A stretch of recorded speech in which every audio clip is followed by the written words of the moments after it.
E aí, que tal a gente embarcar numa máquina do tempo? A nossa viagem de hoje é para um lugar muito especial, a ilha de Santa Catarina, mas como ela era há mais de 100 anos. E o nosso guia vai ser ninguém menos que o escritor Virgílio Várzea, que conhecia e amava aquele lugar como ninguém. Então, vamos nessa exploração? Pois é, já parou para pensar nisso? Antes de toda a agitação, de ser a Florianópolis que a gente conhece, a ilha tinha outro nome: Desterro. Era um lugar com outro ritmo, outros cheiros, outra alma. E é para lá que a gente vai agora. Olha só que imagem linda que o Várzea nos dá. É quase como se ele pegasse na nossa mão pra gente entrar nesse mundo com ele, né? Dá pra sentir a brisa, o cheirinho de flor, uma paz que até lembra a Europa, mas com aquele jeitinho e aquele calor que só o Brasil tem. Bom, para a gente entender de verdade como era esse lugar, a nossa primeira parada é para sentir o clima, conhecer a paisagem. Como seria passear por essa ilha, hein? É muito, mas muito antes mesmo dos navios europeus aparecerem no horizonte, a ilha já tinha nome e já tinha gente. O povo que morava aqui a chamava de Ijurerê-mirim. Isso é pra gente nunca esquecer que a história desse lugar começou bem antes da chegada dos colonizadores. E o legal é que era tudo misturado, sabe? A natureza e as casinhas das pessoas. Não era uma selva intocada, mas também não era uma cidade grande. A cada passo, uma vista nova. Uma casinha branca com um monte de laranjeiras em volta, uma estradinha de areia fofinha que ia dar no mar. A vida ali era um bate-papo constante com a paisagem, que era espetacular. Os primeiros europeus que chegaram, a maioria espanhóis, meio que só estavam de passagem. Sabe aquela visita rápida? Eles paravam, consertavam os navios, pegavam água, comida e tchau, iam embora. A coisa só mudou de verdade mais pra frente com a galera que veio pra morar mesmo. Beleza, agora vamos para o que interessa de verdade: as pessoas. O coração da ilha. A vida lá era totalmente comunitária, uma coisa de um ajudar o outro. E no meio disso tudo, tem a história de uma mulher, olha, uma mulher incrível. Essa aí é Joana de Gusmão, pelo menos do jeito que o Várzea a descreveu. É uma imagem forte, né? Parece até personagem de filme. Uma mulher com uma fé de ferro andando por aquelas estradas de terra com uma missão muito clara no coração. E a história dela é uau, é impressionante.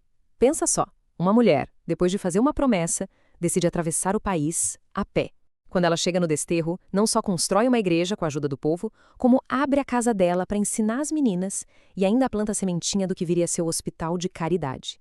A força dela mudou a vida de muita gente. E essa data, 1762, é o marco zero, o começo de tudo que a Joana construiu na ilha.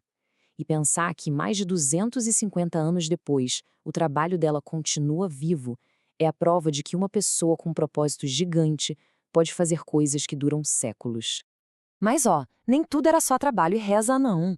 O povo da ilha também sabia festejar e muito. A mesma fé que movia a caridade também era motivo para umas festas animadíssimas, que juntavam todo mundo numa alegria só. Essa tradição veio lá de Portugal com o pessoal dos Açores. A festa do Espírito Santo era tipo o evento do ano. Misturava o sagrado com uma alegria que tomava conta das ruas. A ilha inteira parava para celebrar junto.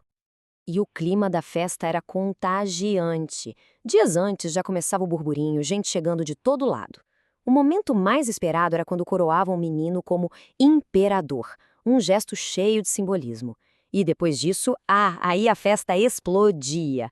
Tinha um leilão super animado que virava o ponto de encontro com música e festa rolando até tarde. E essa parte do leilão mostra bem qual era o espírito da festa. Não era só sobre religião, era sobre dar risada junto, sobre se sentir parte de algo maior. Dá pra imaginar a cena?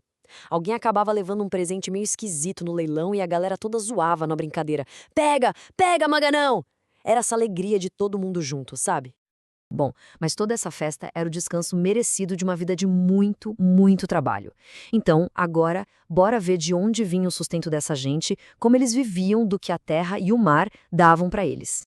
A vida na ilha era basicamente dividida em duas. De um lado, tinha o pescador, sempre de olho no mar, tentando adivinhar seus segredos. Do outro, o lavrador, com o pé na terra, vivendo no ritmo da plantação e da colheita. E a pesca da tainha? Nossa, era um acontecimento. Tinha um cara que ficava lá no alto do morro só de olho no mar.